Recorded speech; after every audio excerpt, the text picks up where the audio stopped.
Bienvenue dans le parcours audio de la pensée du jour du Top Chrétien. Nous vous invitons à vous installer confortablement et à prendre un temps de pause avec Dieu. Fuyez la tentation de David Nolan. Fuyez les passions de la jeunesse. 2 Timothée 2, verset 22. La Bible dit qu'il y aura toujours des tentations sur cette terre. La bonne nouvelle est que quand vous êtes tenté ou éprouvé, Dieu est fidèle et il ne permettra pas que vous soyez tentés au-delà de vos forces. Mais avec la tentation, il préparera aussi le moyen d'en sortir afin que vous puissiez la supporter. Nous avons le devoir de diminuer les sources de tentation.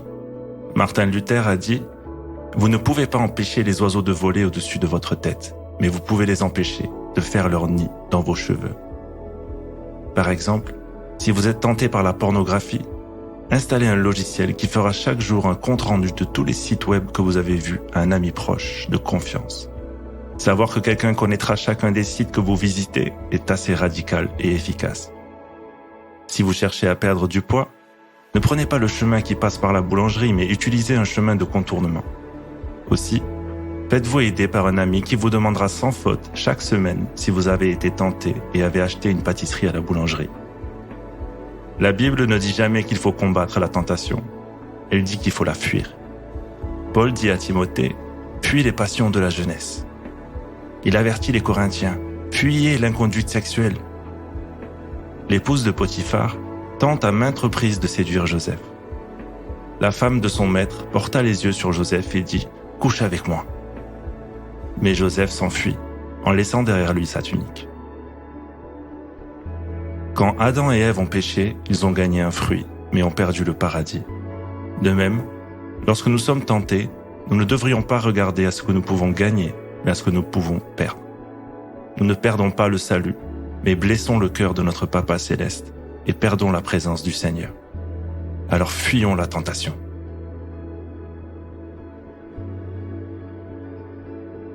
Est-ce que vous vous sentez démunis, sans force et sans motivation face à certaines tentations ? Prenez le temps d'écouter ce que Dieu veut vous dire à ce sujet.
Prier, c'est simple.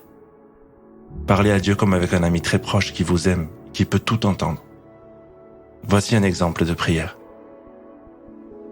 Seigneur, je voudrais tellement être digne de toi, digne de l'amour que tu me portes sans condition. Viens à mon secours, je n'arrive pas à résister. J'ai tellement besoin de toi.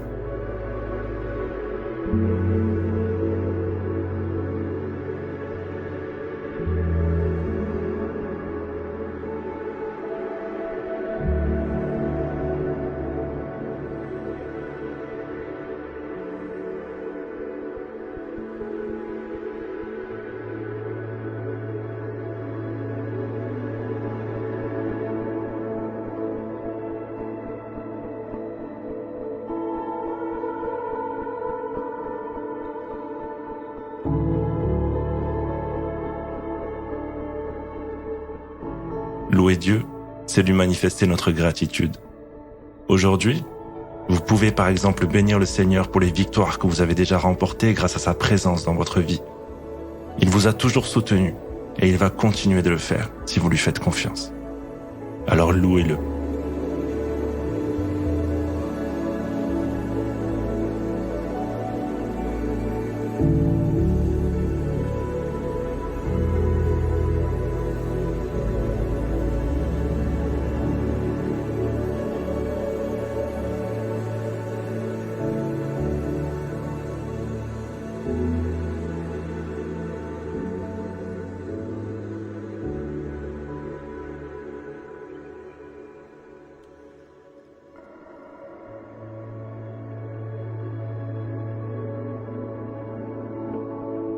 Si aujourd'hui vous êtes dégoûté parce que vous êtes retombé dans une mauvaise habitude, demandez pardon au Seigneur. Puis relevez la tête et mettez en place un petit moyen, comme la redevabilité envers une personne de confiance. Cela peut vous aider à saisir la victoire dans ce domaine.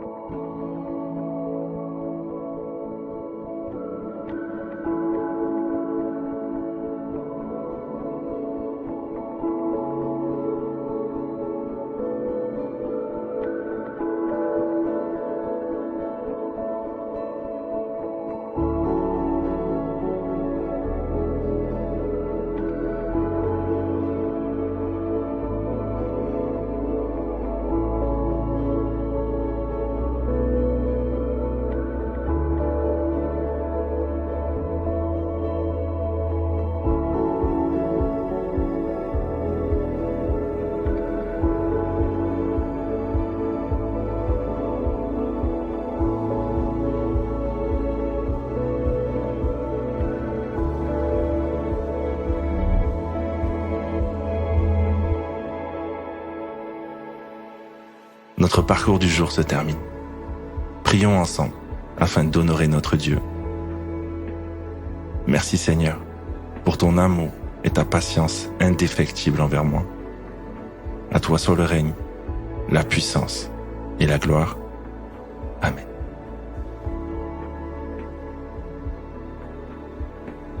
Nous espérons que ce temps de pause avec Dieu vous a ressourci.